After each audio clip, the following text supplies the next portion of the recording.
Magandang araw mga kaibigan. Bigyan natin ng reaction opinion itong video posted by Dare to Ask. Pahayag ito ni Congressman Edgar Erese laban kay NBI Director Milbin Matibag. Siniwalat niya ang mabahong lihim Matibag. Tinawag niya siyang political operator. So dapat sana ang ma-appoint sa NBI dahil professional organization yan that deals with intelligence and investigation. Bakit ka mag-appoint ng political operator? Tama. Si Congressman Erese, pakinggan natin siya. Yung NBI is supposed to be a professional intelligence organization. Pero ngayon, ang in-appoint doon si Attorney Matibag, kilala ko yan si Melby, he is a political operator. Sergeant dati ng PDP laman. So, these appointments are not for the good of the country. This Correct. is for the good of the politics of the administration. Correct. Yung Isa pa. NBI is supposed to be a professional intelligence organization. Pero ngayon, ang in-appoint doon si Attorney Matibag, kilala ko yan si Melby, he is a political operator. Sergeant dati ng PDP laman. So, these appointments are not for the good of the country. This is for the... Yeah. Agree ba kayo? Agree ako eh. One of the worst appointments made by the President, itong si Milbin Matibag. Sayang. Karamihan sa atin, ako, mataas ang tingin ko sa NBI as an institution. Marami ang nagtitiwala sa NBI.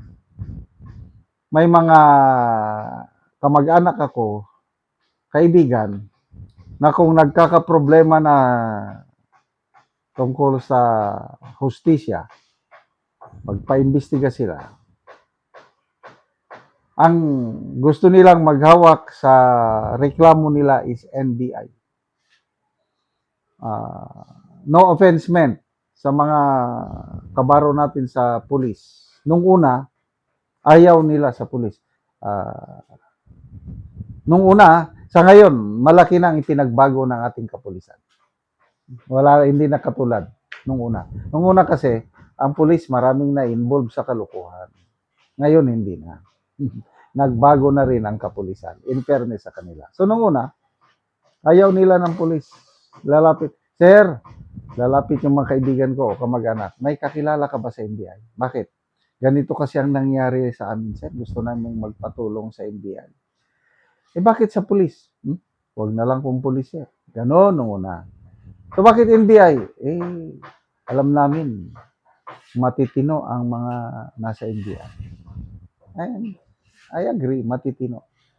Sa ngayon, nandyan, may matitino pa rin, marami. Kaya lang, pag ang director mo is a political operator, ang isinusulong niyan, yung kapakanan ng nag-appoint sa kanya. Yung it's good for the political agenda ng nag-appoint sa kanya. Agree ako dito kay Congressman Edgar Erese. Alam nyo, tuwan-tuwa ko nung sino ba yung pinalitan niya? Nung in-appoint ng Pangulo si Judge Jaime Santiago, sabi ko, wow! Ito ang matino. Yung reputasyon ni Police pa noon, Master Sergeant bang pinakamatas na yun? Galing niya sa SWAT eh. Master Sergeant Jaime Santiago, naging judge, nag-retire. Yun, in-appoint sa NBI. Yeah, yung mga katulad ni Director Santiago ang dapat magtagal sa pwesto. Kailang sayang. Nag-resign siya, irrevocable resignation. Bakit? May nakita siguro na hindi na maganda. Kaysa yung madumihan ang kanyang reputasyon, alis na lang ako. Ayaw, malis siya. In fairness, yung pinalit sa kanya, I think Magno, magaling yun dahil career officer. Matagal na siya sa NBI. Dapat yung mga ganun. Kaya lang, alam nyo, nung nag-announce na si BP Sara ng kanyang candidacy, ayun, biglang inappoint si Matibag. Kaya noon pa, wala na, duda na ako. Kasi nung nasa PDP pa si Matibag, alam na, yan, political operator ng PDP yan. So ngayon, lumipat sa Marcos Camp, ayan, political operator siya ng Marcos Camp. Kaya tingnan nyo yung nangyari sa Senado, yung pag-aresto kay Senator Bato, yung putukan, yung threat kuno, na hindi wag pumasok sa Senate compound dahil may threat. Lahat yun, puros NBI ang kagagawan. Kaya, nasasayangan ako sa mga matitino sa NBI. I believe, nandyan pa yung matitino. Kaya lang, wala silang magawa kundi sumunod sa Agos. Kaya lang, pagdating ng bagong administration, yan. Makakabawi ang imahe ng NBI kasi mulat sa poll, matino talaga ang NBI. So, ano ngayon? Harap sa witness stand si Director Matibag. Pinapa-reschedule niya yung ano niya. Kung pwede sana hanggang Monday makapag-testify na siya. Sige. Sana may kabuluhan yung testimonya niya sa impeachment trial ni BP Sara. Sana mapatunayan nila na meron ngang na-hire na assassin si BP Sara para tumbahin yung 3 tao na sinasabi niya. So, good luck, Director Melvin Matibag. Salamat mga kaibigan sa inyo. Ako diri sa panimalay ni Giselle Baba nga taga Barangay Tikalaan sakop sa San Alahay, Purok 3, Talakag, Bukidnon. So mo na ni ang itsura sa iyang atop sa natabangan namo siya og hero. So mag-atop na ni karon.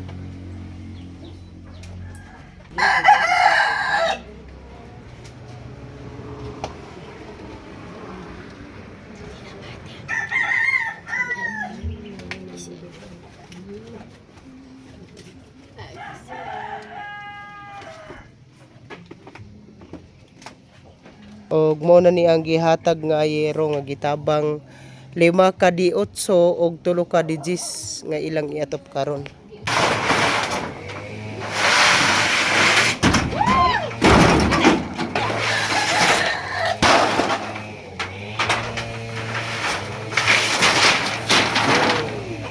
Wala na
Ug karon humanagid sa pag-atop ang ginatabang nga yero.